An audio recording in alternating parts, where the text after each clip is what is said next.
ইসরো এর নাম তো সবাই শুনেছেন। ইসরো মানে Indian space research organisation, government of India এর স্পেস এজেন্সি, যার হেডকোয়ার্টার্স বেঙ্গালুরুতে অবস্থিত।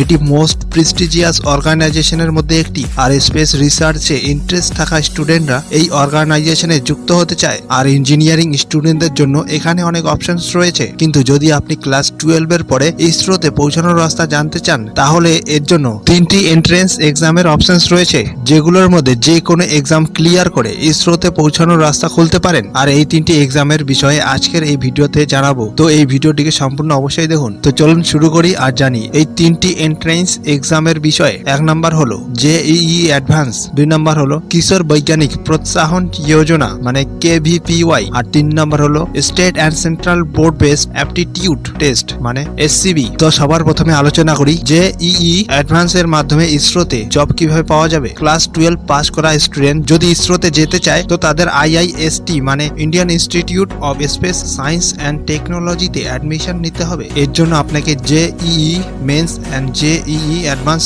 এক্সাম ক্লিয়ার করতে হবে। এরপরে আপনি আইআইএসটি এর জন্য অ্যাপ্লাই করতে পারেন, কেননা আইআইএসটি জেইই অ্যাডভান্স এর স্কোরকে একসেপ্ট করে আর আপনার র্যাঙ্কের বেসে আপনাকে সিলেক্ট করবে। মানে পিসিএম স্টুডেন্টস এই এক্সামের মাধ্যমে আইআইএসটি তে অ্যাপ্রোচ করতে পারে। আর আইআইএসটি তে স্টাডি করার পরে আপনি ইসরোতে সায়েন্টিস্ট বা ইঞ্জিনিয়ার হিসেবে ডাইরেক্ট রিক্রুট হতে পারবেন। কিন্তু এর জন্য আপনার সিজিপিএ তে 7.5 এর থেকেও বেশি হতে হবে, তবেই আপনি ডাইরেক্ট রিক্রুটমেন্ট প্রসেসের অংশীদারি হতে পারবেন। এখন জানি কিশোর বৈজ্ঞানিক প্রোৎসাহন যোজনা মানে কেভিপিওয়াই এর মাধ্যমে ইসরোতে যুক্ত হওয়ার প্রসেস। কেভিপিওয়াই একটি ন্যাশনাল লেভেল স্কলারশিপ এক্সাম, যা প্রতি বছর ইন্ডিয়ান ইনস্টিটিউট অফ সায়েন্স মানে আইআইএসসি বেঙ্গালুরু সায়েন্স স্টুডেন্টদের জন্য কন্ডাক্ট করে, যা পিসিবি বা পিসিএম স্টুডেন্টরা দিতে পারে। আর এর 3টি স্ট্রিমস হয়, স্ট্রিম এসএ, স্ট্রিম এসএক্স আর স্ট্রিম এসবি। স্ট্রিম এসএ এর জন্য এলিজিবল হওয়ার জন্য আপনাকে কোনো রিকগনাইজড বোর্ডের থেকে 10th পাস হতে হবে, আর আপনার ম্যাথস আর সায়েন্স সাবজেক্টে 75% মার্কস হতে হবে।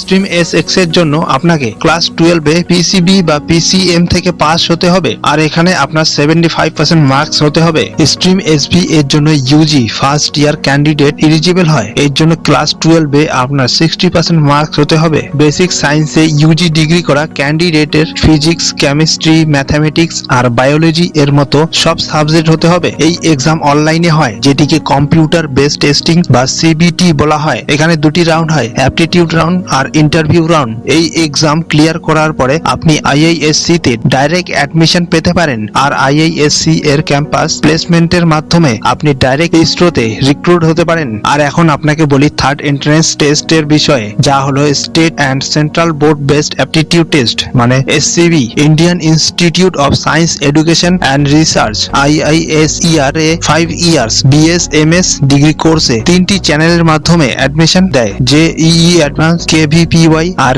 এসসিবি। জেইই অ্যাডভান্স আর কেভিপিওয়াই চ্যানেলস থেকে অ্যাপ্লাই করা ক্যান্ডিডেট ডাইরেক্ট অ্যাডমিশন পেয়ে যায়, কিন্তু এসসিবি চ্যানেল থেকে অ্যাপ্লাই করা ক্যান্ডিডেটদের আইআইএসইআর অ্যাপটিটিউড টেস্টে অ্যাপিয়ার হতে হয়। এটি পিসিবি আর পিসিএম স্টুডেন্টরা দিতে পারে। এটি কম্পিউটার বেসড টেস্ট মানে সিবিটি ক্লিয়ার করে আপনি আইআইএসইআর এ অ্যাডমিশন নিতে পারেন। এখান থেকে স্টাডি করার পরে আপনি ইসরোতে সায়েন্টিস্ট বা জুনিয়র রিসার্চ ফেলো এর মতো পজিশন পাওয়ার পসিবিলিটি অনেক বেড়ে যায়। আর এইভাবে ক্লাস 12 সায়েন্স স্ট্রিম ক্লিয়ার করা স্টুডেন্টরা যারা ইসরোতে যেতে চায় আর যাদের কাছে পিসিএম বা পিসিবি সাবজেক্ট আছে, তারা এই 3টি মেথডের মাধ্যমে ইসরো এর সাথে যুক্ত হতে পারে। তো লেগে পড়ুন আপনার মিশনে। এই জানকারি আপনাকে কেমন লেগেছে কমেন্ট বক্সে লিখে অবশ্যই জানাবেন। আমাদের চ্যানেলটিকে সাবস্ক্রাইব করে বেল আইকনটিকে প্রেস করে দিবেন, যাতে কোনো নোটিফিকেশন মিস না করেন। ভালো থাকুন, সুস্থ থাকুন, ধন্যবাদ।